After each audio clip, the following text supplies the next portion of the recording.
Now, after hearing three presentations, I think that we should go for discussion. In fact, a lot of issues have been flagged by the three scholars here. Sumit Chakravarti, in his presentation, highlighted the need for People's Front, going for a kind of alliance between the socialists and the communists as an alternative to what we witness today in the arena of politics. On the other hand, Professor Mohanty basically emphasized the need for basically incorporating the issue of structural change or structural politics in terms of redefining the people's agenda, which perhaps the AAP is not being able to do, because he rightly pointed out that the way it is being argued by both media and some of the ideologues of AAP, that we have entered into post-ideology and post-identity phase of politics. That is not true. Still, we have to engage with these concerns. Ideology is important, so is the identity. Now, Rizwan Kaiser basically foregrounded the entire issue of secularism and said that any alternative politics in India cannot sidestep the question of secularism, because that is not simply a choice, that is not a luxury, but that is a necessity. One thing I would like to add here, that for any alternative politics based on any socialist agenda, this entire issue of secularism is a little bit paradoxical in India, because what I have discovered that in post-Soviet phase, post-90s, if you look at the global socialist discourse, it was gradually replaced with the discourse of rights, human rights. And if you look at Indian discourse, the socialists of all hues, including the communist parties, gradually shifted toward a discourse of secularism. Even the alternative in politics, they started thinking in terms of secular combination. Now that is paradoxical, but isn't it that socialism should include the entire agenda of secularism and non-discrimination? Why one has to separate the two things? And how these rightist forces have taken advantage of this entire politics in India is perhaps best witnessed by the rise of BJP. But the secular communal dichotomy which was posited in politics basically disadvantaged left, and perhaps the right was the biggest beneficiary of it.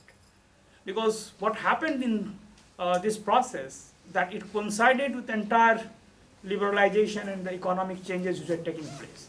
And the entire class concerns were sidestepped in name of secular and communal, this thing. So therefore, we have to, if we are really thinking in terms of the socialist-communist combination, in order to build an alternative agenda for, people's movement, then we have to also rethink the entire thing, that how to handle this question of secularism within the broad goal or agenda of socialism in India.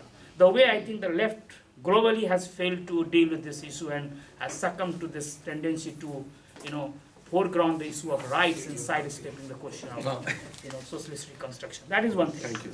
Now, I think with these issues which have been flagged here through three very rich presentations, I think now we can initiate the discussion. Floor belongs to you. Just you can raise your hands and you can also introduce yourself. That will be. I think let's set a limit on how long people will 5 speak. minutes each. Yeah, I think that if try to be as short and precise as you can be, so that there can be more discussions. Yeah.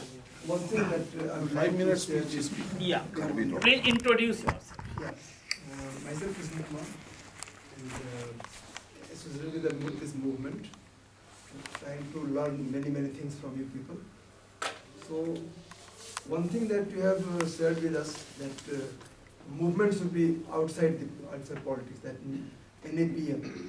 That's a welcome thing. I agree with you. But the other thing that you have, that democracy is strengthened. That is what you have shared with us. Their education and health areas are completely outside the reach of, beyond the reach of the common man. In this strengthened democracy, as you have shared with us. I'm learning from you. Then corruption galore in these 25 to 20 years in the neoliberal design, neoliberal regime. So, how will you, just be brief. how will you give a bigger picture of democracy if these things are going out of our hands? then how democracy is strengthened? सवालों का इकट्ठे जवाब। Yes. Now who is next? Con. Yes. See, AAP at the moment is a movement, it's not an Sir, organization. please introduce yourself. My name is Niazi. AAP at the moment is a movement, it's not an organization. And in the movement, there is a mass that has come in. The question is, what is that mass? A lot of reference has been made to the movement of Jayaprakash Narayan. And at the ground level, it was the RSS. And here, the danger that RSS would or possibly has already got into the AAP movement is very valid. And therefore the question is that if you have to protect all these aspects of democracy and secular and so on and so forth, what are the steps that are necessary to be taken so that AAP does not get into the hands of RSS? Right. Yes. Yeah. नाम विजय प्रताप है। वहीं से विजय है? हाँ, यहीं से ही बोल बैठ। मेरे मन में कई तरह की दुविधा है, वो अगर जब 4 मिनट हो जाए तो आप बता दें। आपने 5 मिनट समय दिया है। मेरे पास बहुत स्पष्ट सवाल नहीं है। एक तो सुमित चक्रवर्ती जी ने जो शुरू में कहा IPF वाला, तो मैं और सुमित दोनों इकट्ठे गए थे, CPI के हाईएस्ट पॉसिबल लीडरशिप से बात की, बहुत पॉजिटिव रिस्पांस लगा। उसके बाद CPM वालों से भी बात की और भी कई जगह बात की, लेकिन आप पार्टी के रिज़ल्ट के बाद जिस तरह के एडिटोरियल आए, CPI-ML लिबरेशन ने जो लिखा, CPI ने जो लिखा, CPM ने जो लिखा, और आप जानते हैं कि CPM में अभी जो जनरल सेक्रेटरी हैं उन्होंने तो प्राइम मिनिस्टर नहीं बनने दिया था क्योंकि शुद्ध मामला नहीं था अलायंस का आइडियोलॉजिकल।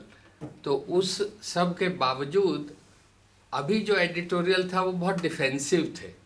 तो मुझे लगता है कि पॉलिटिक्स ऑफ डिस्कोर्स के हिसाब से सोशलिस्ट और कम्युनिस्ट में अब क्रिटिकल मास बचा नहीं है। हम लोग अपनी पुरानी सेंटिमेंटलिटी के हिसाब से सोच रहे हैं कि आप बन सकता है, वो आप किसी मूवमेंट के, वो हिस्टोरिकल कोर्स करेक्शन होगा मैं आज देख नहीं पा रहा हूँ, पर हम जो पुराने लोग हैं समाजवादी और कम्युनिस्ट आंदोलन के, उनके बस का नहीं है। ये मेरा एक पेनफुल कंक्लूजन है। पहली बात मैं ये कहना चाहता हूँ। दूसरी बात ये कहना चाहता हूँ, इस कंसेप्चुअल नोट का जो स्कोप है वो तो शायद 1 हफ्ते का स्टडी कैंप होना चाहिए, और आज की बातचीत हम सिर्फ इलेक्टोरल फिनोमिनन और उसमें नरेंद्र मोदी अगर हमारे लिए प्राइमरी बात है, प्रोफेसर मोहंती के लिए positive affirmative action movements, land सवाल, अगर ये प्राइमरी हैं तो इस हिसाब से हमको उसको एनालाइज करना चाहिए। और प्रोफेसर मोहंती ने जो 20 साल दिए आपको, मैं 20 साल नहीं देता। और रिजवान कैसर दोस्तों के प्रति ज़रा ज़्यादा उदार हो गए, उनके हिसाब से हमारे मित्रों आनंद कुमार, योगेंद्र यादव और अजीत झा के कारण ये जितना करेक्टर प्रोग्रेसिव दिखता है वो उनके कारण दिखता है, मुझे नहीं लगता। I take Arvind Kejriwal very seriously, और वो जो कह रहे हैं वो सही है। ये कुदरत का ही चमत्कार है, जो ऑब्जेक्टिव रियलिटी थी उसके कारण वो लोग हैं वहाँ हैं।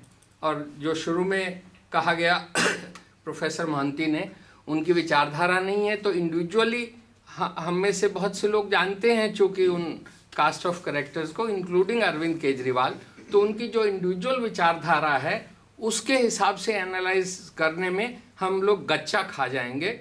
एक वैक्यूम है, पूरा राइटिस्ट ड्रिफ्ट है, देश नरेंद्र मोदी से डरा हुआ, देश का एक हिस्सा नरेंद्र मोदी से डरा हुआ है, दूसरे हिस्से को भी नरेंद्र मोदी से लड़ने के लिए पैराडॉक्सिकली उसी तरह का ऑर्गेनाइजेशनल फ्रेम के बगैर, उसी तरह की सेंट्रल पर्सनैलिटी, उस के बगैर वो नहीं लड़ सकता। और कांग्रेस में किसी भी तरह का कोई दम नहीं बचा है, उसके बारे में अभी समय नहीं है कहने का। तो मेरा ये कहना है कि अगर इलेक्टोरली एक असफल अरविंद केजरीवाल और फिर पॉलिटिकली असफल आप जो है वो ज़्यादा खतरनाक होगा।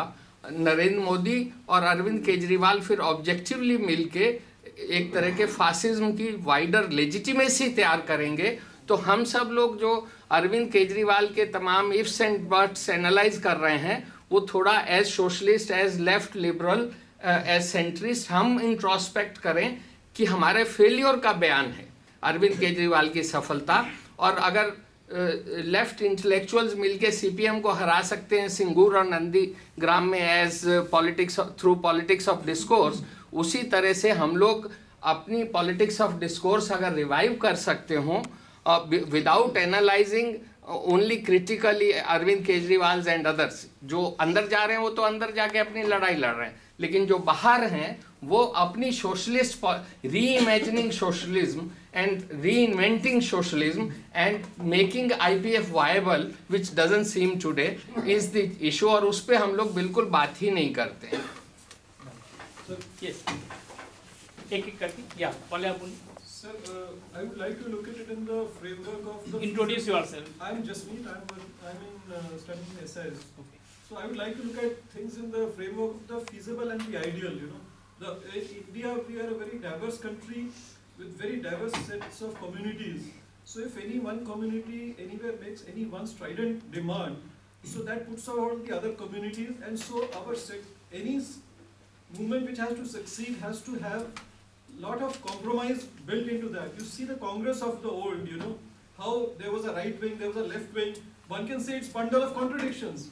So if you are having very sharp thought frame and you negate that and you criticize that, then you will never have a Congress in India, never a freedom movement, never independence. So Gandhi's philosophy becomes very relevant. The togetherness of so many communities, so each of the communities' demands have to be slightly toned down, you know, and there will be a lot of contradictions, yes.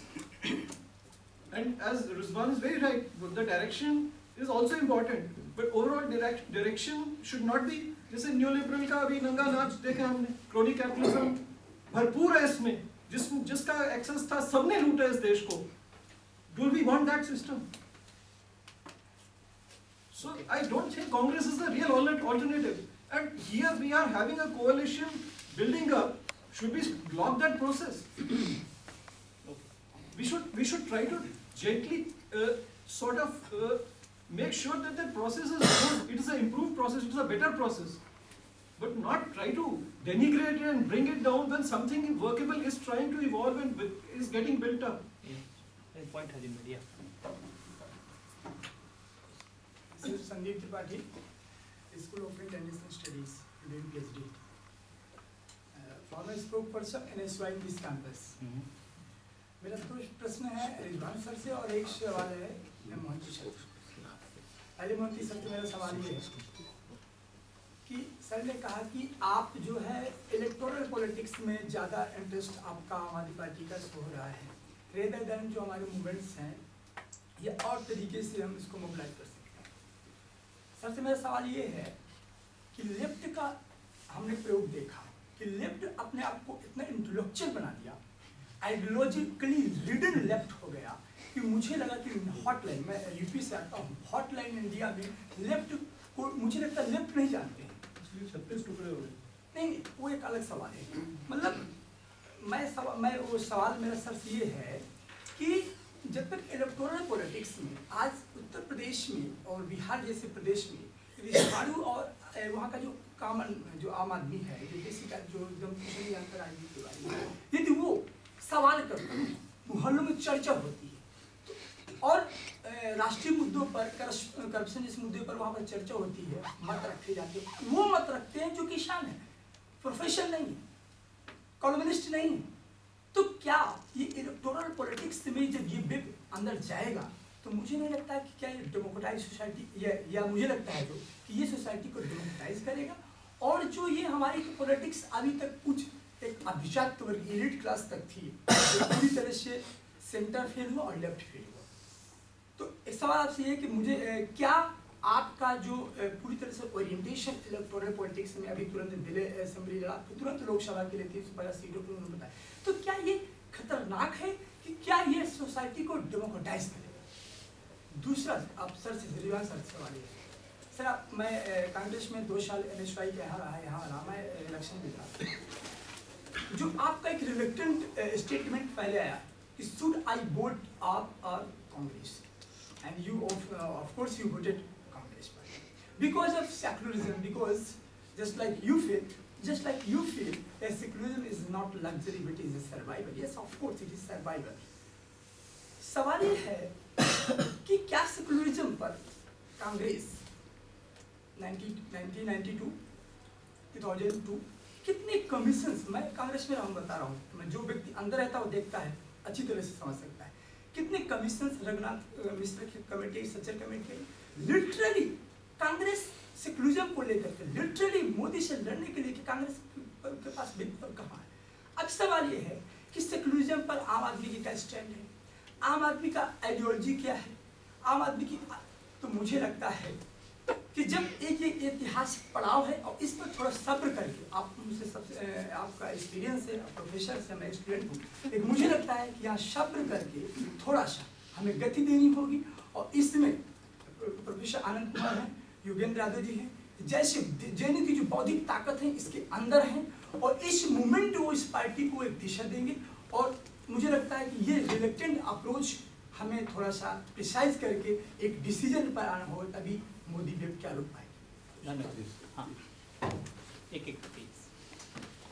GN Trivedi, teaching in a college. My question, it's not a question, sir. I just want to clarify my own views. Professor Mohanty, he talked about, he just based his lecture post-reforms, post-Mandal and post-Soviet Union. So wider canvas, and the way he explained things, that makes many more things clear to my mind. But I have a problem. Problem is that in this 20 years, since 1991, the political discourse has been dominated by post-reforms. Reforms, the kind of politics generated by neoliberal agenda, that has dominated, and that has also hijacked the agenda of left. Left is also, it's not very clear how to oppose or how not to oppose.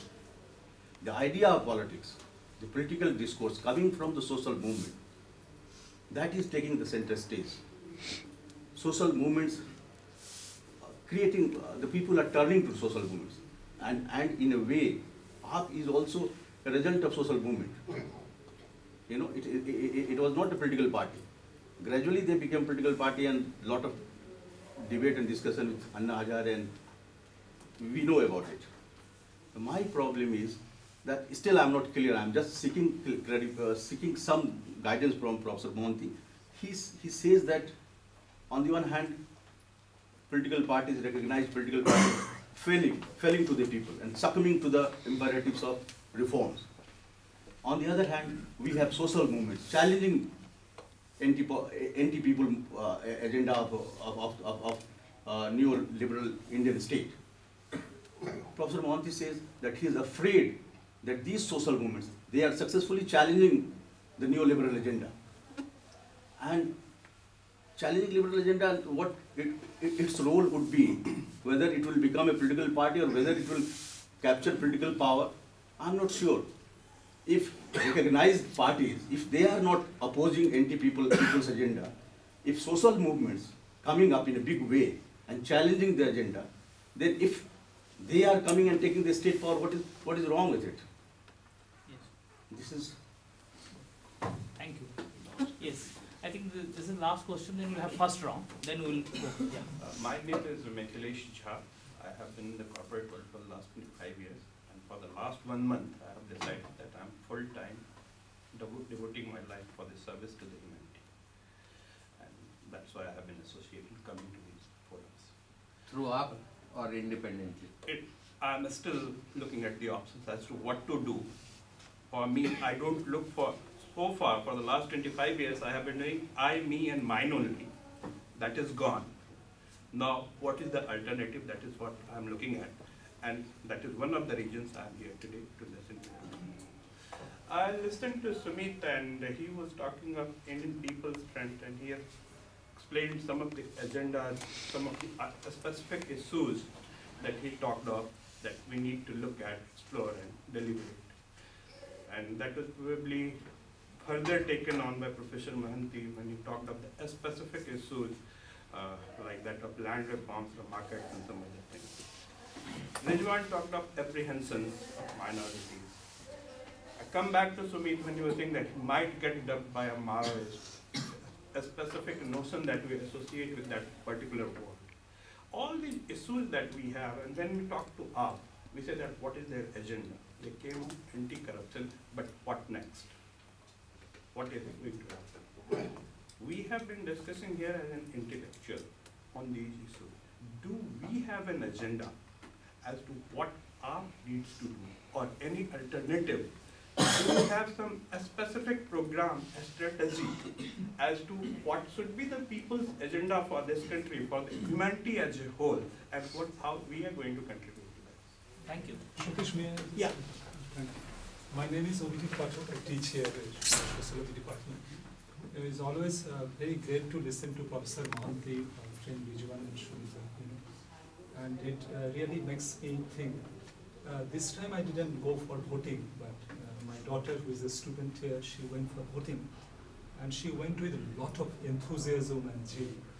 And many of her friends went for voting with a lot of zeal, not with cynicism.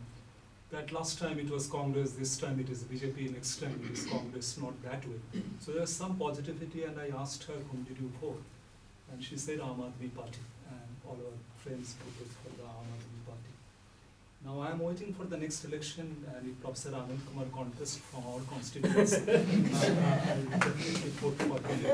And not because he is my colleague, but I just three questions is coming to my mind. One is that, and Professor Mohanty has said it so beautifully, such deep political analysis, that some of the things that we all have to be concerned about at this moment of euphoria and all that about Aam Aadmi Party.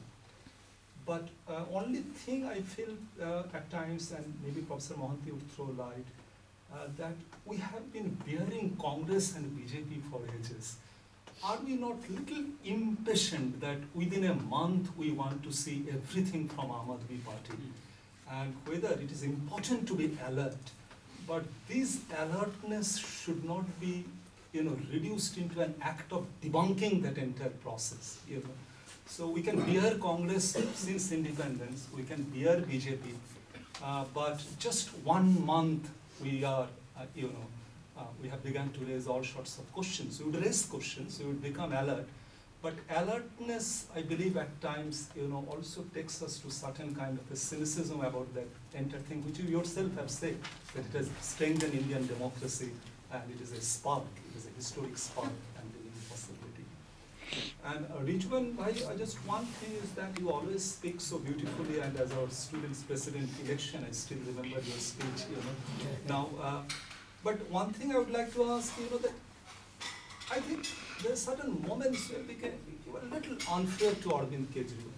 Yes, Arvind Kejriwal did invoke God, but there are many occasions, even the television channel. I remember Rajdeep Sardesai asking him a question, that do you think that, now you have won the election, Delhi, you will do it. Now he in that interview said it very beautifully, and it's a very refreshing change in the political language. He said, don't talk about Arvind Kejriwal, don't talk about even Aam Aadmi Party. It's a victory of the people. Aam Aadmi Party might fail in Delhi, but people have gained some kind of confidence.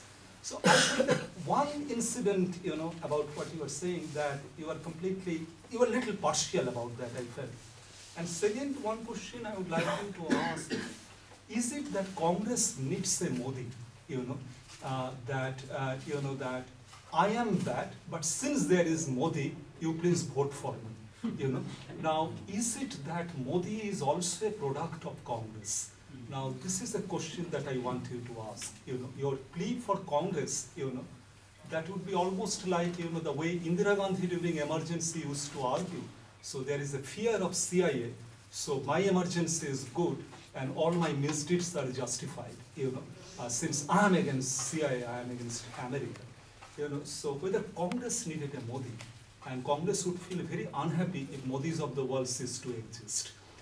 That's the question I want you to respond to.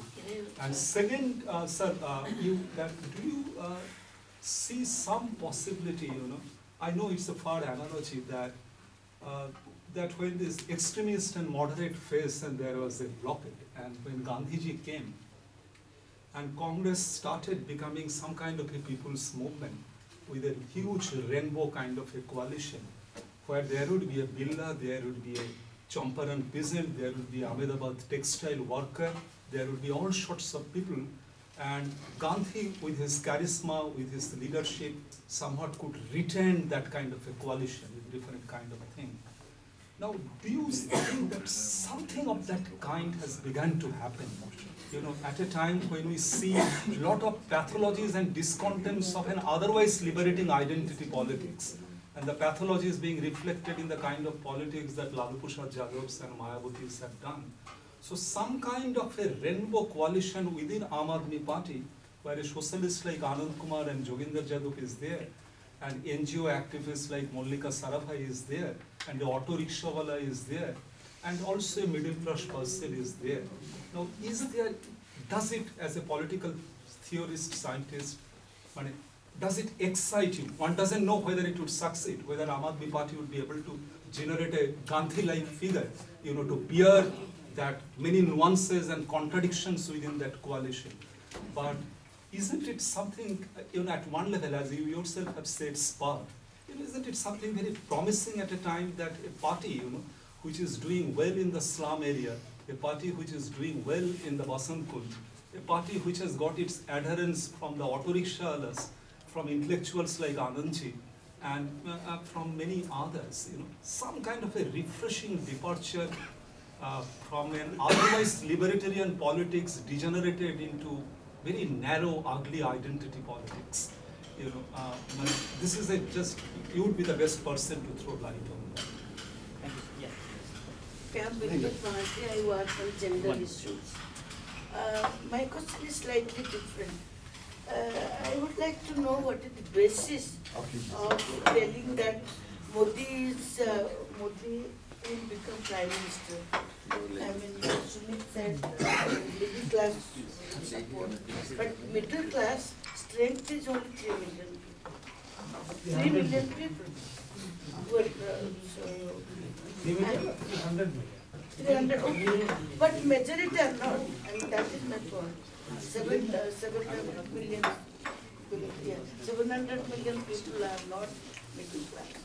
Then apart from that, of course, CSDS somewhere said that Modi is coming, but there are counter viewpoints, like experts on UP.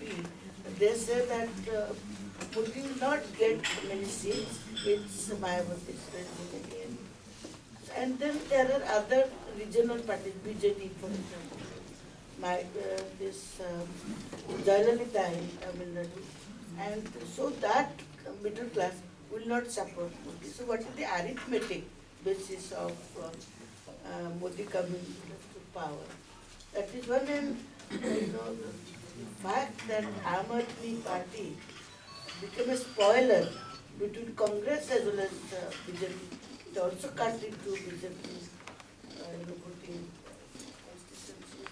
So to that extent, it may pose some challenge to both the parties, including BJP.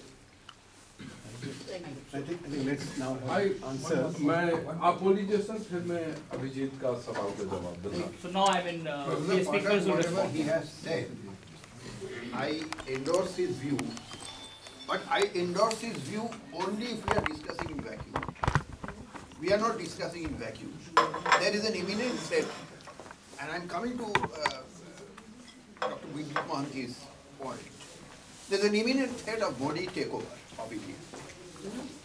Because the RSS, BJP has spread out in a big way in the heartland of India. And they are going to they'll be using all their manipulative, persuasive skills to get allies. This being the position, Aam Aadmi Party at a later stage may develop into some kind of a platform. Even in the the pre-independence period, when Congress was the platform, there was no major right-wing or left-wing party to pose as a counter to, a challenge to Congress. Now, in that scenario, you have to think in terms of, I would say, preserving and protecting our democracy. If Modi comes, forget about secularism. Democracy will be in danger. RSS and Modi. That being the situation, I think we cannot have that luxury of discussing things in vacuum. Whether Modi is going to come to power or not, that's a different question. But there is every possibility, of course, these surveys are all motivated. They are all motivated by corporate interests. Or motivated. But actually, this whole idea that BJP is going to get somewhere around 205 to 206 seats, and the NDA will get 230 seats, that is not really expected. What we have heard is that if the BJP gets somewhere around 160 or less, then Modi is out. Then others will be there to play.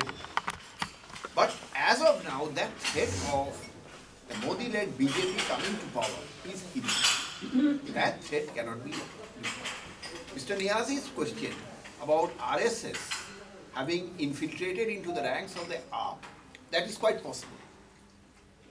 Knowing the way RSS functions, that is quite possible. But an atmosphere has been generated across the country of what AAP, you see. Even in places like Kerala, a large number of people are joining, which is a left-oriented state. West Bengal also, those who are disillusioned, and I am not speaking of the middle class, urban middle class. Even in the rural areas, those who are disillusioned with the ruling party, they say, no, AAP will be there. AAP has not yet been formed there. Which means that expectation is there. And in view of that expectation, whether that whole idea of RSS BJP under the leadership of Modi not only capturing power, but even if they capture power, whether they will push through, be able to push through the whole agenda of centralization, anti-democratic policies, that is to be seen. However, unless there is a countervailing force to that, and that is where the democratic forces have to unite. And that is in that context I mentioned about the Indian People's Front. It is not as a counterpoise to the AAP as such. There are very good people inside AAP. But it is also true, as a Marxist theoretician has argued, that without theory, without ideology, you won't be able to go far. Today someone has countered by giving that anecdote of Bal Thackeray's encounter with S.A. Dange. But what S.A. Dange said after that, that has not been mentioned. S.A. Dange has said that yes, the communists have not been able to make a headway, but still we have retained our position. You have just been able to grow because of certain sloganeering and all that. Without ideology, you won't be able to go further. And that is what has happened. Shiv Sena is confined to Mumbai. It has not been able to spread to Maharashtra. So these are things we have to wait and watch. At the moment, I think my personal view is we must take a positive approach towards that, but a critical approach. Yeah. Critically positive approach. Can I respond to you, Abhijit? I don't know, many young members of the audience may not know Abhijit and I, we all been contemporaries, worked together.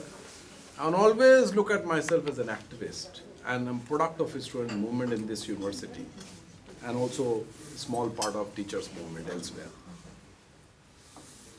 When I look at Modi, say for instance, 2004, I had contested the election of teacher association in my university and won, which is not president event but general secretary event, which I was.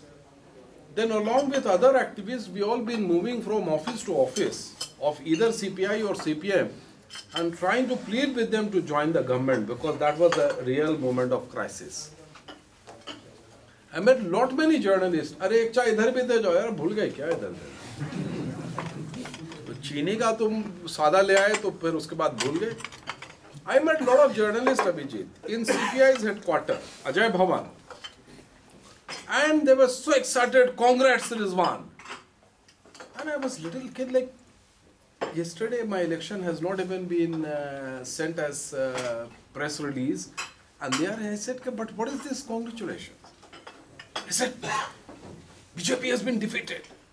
And mind you, and Sumita will tell you, gentleman who died because of the shot of his brother, he used to breathe down the neck of the editors, and he used to decide sitting in a 5-star hotel, I don't want to name that person, as to which journalist will have what assignment in a particular newspaper establishment. And that is when they found democratic space that he is talking about so shrunk. When I said that for me secularism is not a luxury. If secularism survives, then I also survive. But then others can manage to survive. I don't deny that. But my survival will certainly be at the stake. You say one thing, and then you realize that you are done for. It is not that the Modi is the creation of. Modi is something, then just not Modi, the entire Sangh Parivar is contradiction of the Indian society itself. Look at its plurality historically determined. Look at the way its diversity has been historically managed by people. But it is this element of ideology which distorts that beautiful Indian historical experience that you and I call plural and diverse, and we manage it. It is what is secularism is actually, and I'm sure you know, I'm no one to tell you, Abhijit, it's just that it gives us a mechanism to negotiate all kinds of differences and distinctions. When I say that with people like Modi, that is space for negotiation between cultures, between identities, between groups and between others, that is shrunk, then everybody will have to look the same. So in terms of development model, you know, long years ago, Professor Randhir Singh, he used to come to JNU and we all used to go and listen to him for hours together, and he used to mention one Latin American leader, somewhere. He said that, he asked me, well, Mr. President, how is the economy doing? He said, economy is doing fine, but people are not. In Gujarat, economy has really done well, but people have not. If people like him comes to power, then economy will really do well. We all know the corporate houses. They have already declared Narendra Modi as their prime minister almost 2 years ago, a year and a half ago. Channels are declaring them. And let me tell you, they have completely captured the imagination of the middle class. I mean, no, they're a little bit on AAP. When I said that AAP, Kejriwal, thank God, that was more by way of saying, like, you know, in a manner of fun, that even AAP was not sure that it would win the number of seats that it won. And therefore he said, like, ये तो भगवान का चमत्कार है, but वो उसको किसी negative sense में. I look at AAP as a positive development. But when I look at it as a positive development, Kumar Vishwas is also in AAP. Somebody who made not only anti-regional, but also such a sexist remarks. When he said that ye kali pili nurses, no, you and I imagine the kind of services which are rendered by these nurses. I mean, the way they leave their home and hearth behind to work, of course they work for employment. But, you know, so when I said that it is Noah's Ark, I said it with full consciousness that contradictions will be there, and if AAP succeeds in resolving these contradictions, the journey is on. Everybody is celebrating the journey, but where shall we reach? What is our destination? And one problem, and I share it with Vijay Pratap and all my socialist ilk. For years together in this campus, they taught me, as an individual, as an ordinary student of the kind of age that they are sitting, we will not do electoral politics. It took them 20 years to decide, now we will enter electoral politics. So in politics, you take 20 years to decide a question, resolve a question, and that's the problem. And now today when they resolve it in a manner where Everybody is part of that experience. But even in the question, if you remember when Amit was the president, and we all had launched that kind of movement, every day we used to take a stock of day-to-day situation, कि आज क्या करा, आज क्या गलत हुआ. Similarly, if AF is that kind of an experience, is important not for me as a commentator. I'm not a member of AF, but lot many friends of mine are members of AF. I think it's important for them to take day-to-day stock of it. Who said what and who did what? If they don't, is this experience which is likely to falter and falter sooner, mind you, the corporate process and the media have decided. Of course, apart from for BJP, they are like Frankenstein, out to kill the creator. So then they have to be doubly careful as to who is saying what. So it is this that I say that I have not been a member of Congress. Somebody raised it from Congress. Worst terrible critic of it. You know, in 2004 I wrote an article. 2002 December elections had taken place, and I said that has the Congress become Hindutva's BT? And it was published. It is on record that I went to the extent of calling Congress. But the distinction between Congress and BJP is Congress will allow a Muslim to dig the well and drink water. BJP will not allow even that to take place. And let me sum up, and perhaps it would take care of other questions. One Panwala in Patna city was asked a question by journalists, कि आप किसको vote करेंगे? And Panwala in his typical Bihari style said, ललवे जी को करेंगे. So the journalist next question ये है कि आप ललवे जी को काहे करेंगे? दूसरा लोग सब है, ये है, वो है. वो पानवाला था मुसलमान. पानवाले ने कहा कि देखिए साहब, लालू जी के वोट करने से एक फायदा है. तो देन जर्नलिस्ट के क्या फायदा है? बोले हमारा पान का खोखा नहीं जलता है, हम अपना रोजी रोटी कमा लेते हैं. You know, that is the bottom line for Muslims in this country. Will you survive or not? If you will survive, will you have dignity or not? If you will have dignity, what will be the price for that dignity?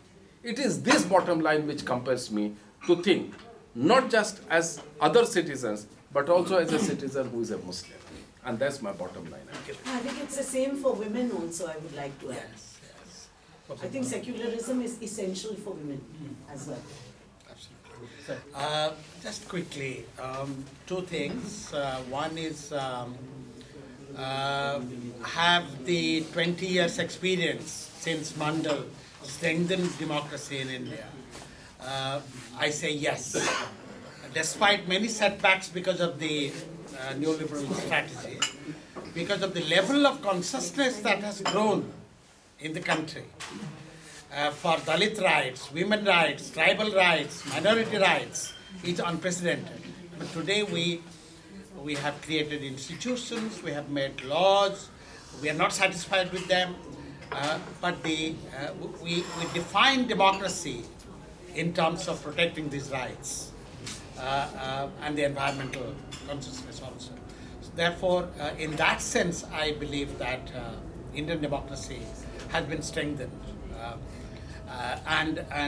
When in my conclusion I said that I have a disappointment that the corporate media and the Aam Aadmi discourse both are avoiding affirmative politics and celebrating this citizenry, the non-divisive so-called politics.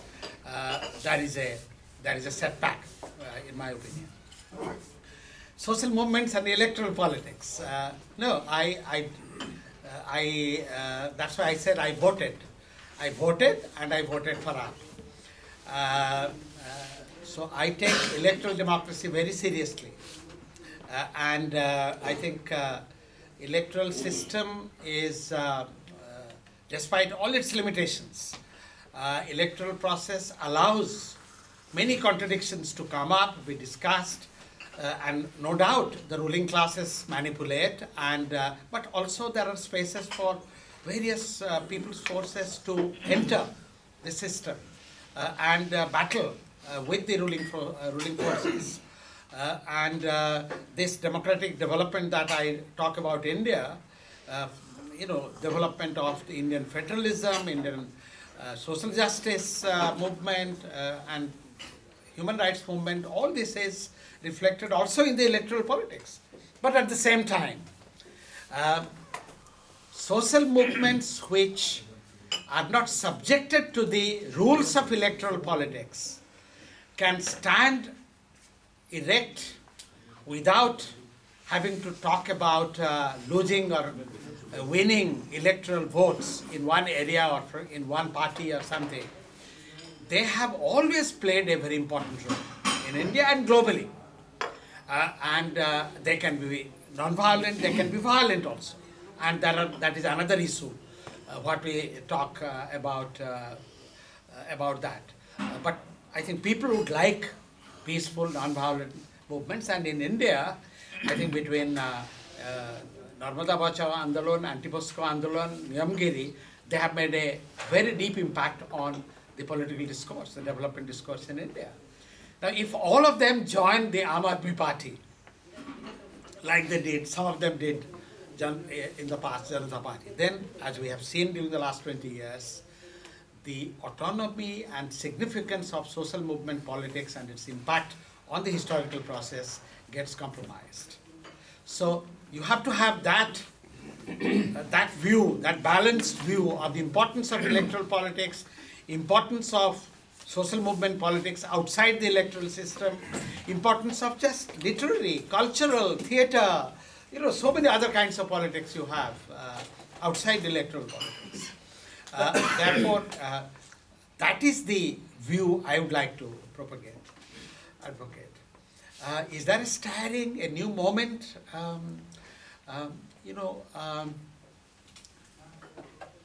I think there is a new consciousness all over the country. As I said, there are these outsiders waking up all over the country. But whether AAP has the framework to capture and link up that, I'm not too sure. I don't see that kind of, widespread stirrings all over the country. But if you look at the movement areas and add up the women's movement, Dalit movement, social, these environment movements, as well as the autonomy movements in the various areas and tribal movements, there is a questioning of the existing system, very deep questioning of the neoliberal strategy and the kind of political administration that is going on. Therefore, I believe that if not a Gandhi kind of moment, you have an emerging moment which social movements and political groups should mobilize. I think I have answered all the questions. Yeah, just now we'll go for second round. What time? Ma'am, you had a question? No. 9. Sorry, You had a question? no, not really, because I can't ask the question and then not be able to wait for it. I have a lady who has to drive So back anyway, home. now I think that we'll go for the second round. But before we go for the second round, I have just 2 questions. In fact, I would just like to put before one Professor Mohanty and another Shumita. And the one question to Professor Mohanty, the social movement and electoral politics. I think this came up from Dr. Trivedi and others also. Just a second. Sir, my problem is that in the given situation, the way we are placed today, how to harmonize the two things is a big issue in politics. Now with a social movement, autonomous social movement, which has nothing to do with electoral politics, how long we can sustain? And with what agenda and with what mission? This issue came up again and again. I think that one person who handled it at the time of independence was Gandhi. That's why perhaps he suggested dissolve Congress.